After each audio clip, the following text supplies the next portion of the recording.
Hello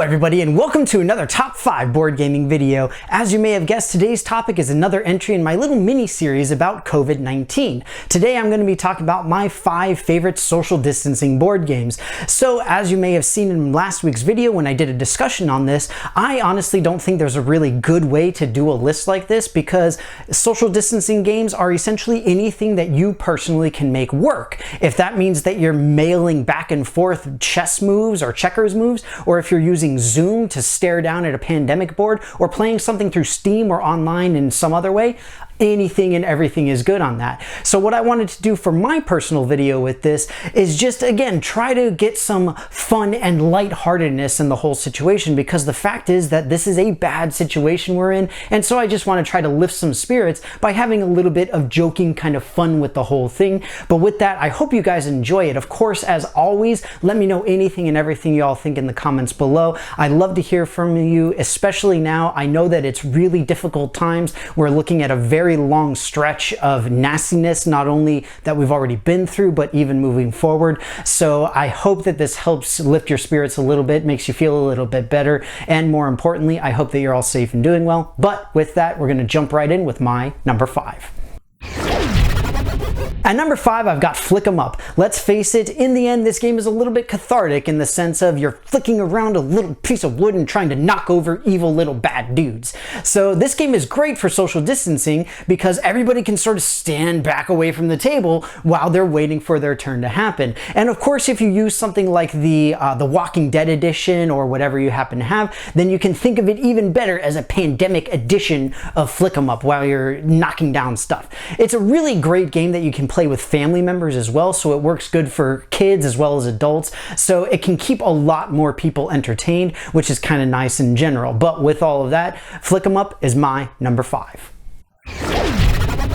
At number 4, I've got War in Europe. This is a game where, once it's fully assembled, the entirety of the board, or the collection of all the different boards, adds up to just over 2 meters long. In other words, just over that precious 6 feet value. So that means that you can sit on one side of the board and your opponent is on the other side of the board, and you guys are socially distanced safe. On top of that, this is a massive undertaking of a war game, and you're probably not even going to be done setting the thing up by the time quarantine is over, much less playing through this monstrosity of a game. That said, you also have to make sure that you spread out a lot of space on your floor, so hopefully you don't have little kids or dogs or cats or anything like that, because otherwise they'll be terrorizing Europe like Godzilla.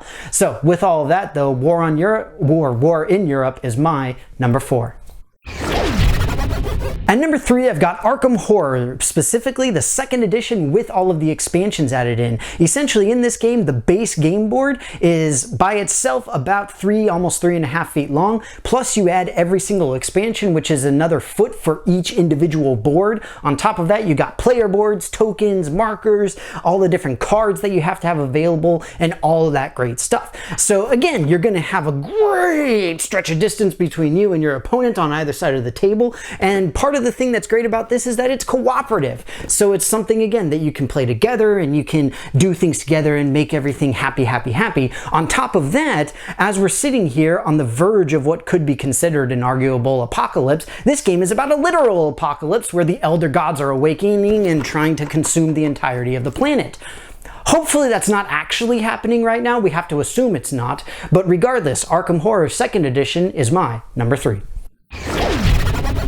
At number 2, I've got Cash and Guns, specifically with the Yakuza expansion. This game is great because the fact is you're sitting there holding a foam gun and then you're pointing at one another. What better way to utilize Cash and Guns than with a little bit of range on your side? On top of that, with the Yakuza expansion specifically, you also get a little shuriken that you're able to physically toss, and the instructions even tell you that you have to stand up, step back from the table, and then throw. So what works better than that? Have everybody everybody just standing around the table already because social distancing. So that means that you're already set up to do your little toss thing, and it just makes everything work that much better. On top of that, it's a lot more intense because everybody's standing like this as opposed to sitting and going like this, which is much less dramatic in my opinion. But either way, it's still a really fun game, very lighthearted, and it's something that you can have a lot of fun with a lot of replayability. Cash and Guns, with the Yakuza expansion particularly, is my number 2. I did have an honorable mention that I wanted to talk about really quickly, which is the general category of solo board games. Whether we're talking about Mage Knight or my aforementioned Arkham Horror, Pandemic, any number of these things, whether it is designed specifically for solo play, has a solo alternative, whatever it happens to be, these work very greatly as far as keeping you away from other people because you're just playing by yourself. And so it works wonderfully whether you're in the house with other people or you're stuck by yourself in your own home. I mean, there's a lot of really wonderful options out there, and the great thing is that you can still get a lot of them shipped to you as well, so it works really nicely. But that said, they're only an honorable mention because it's too serious and it's too realistic and it's too obvious. So I did have to mention it because realistically they are good for social distancing, but it's not nearly as funny as all of the other ones. So with that, we're going to jump right into my number 1.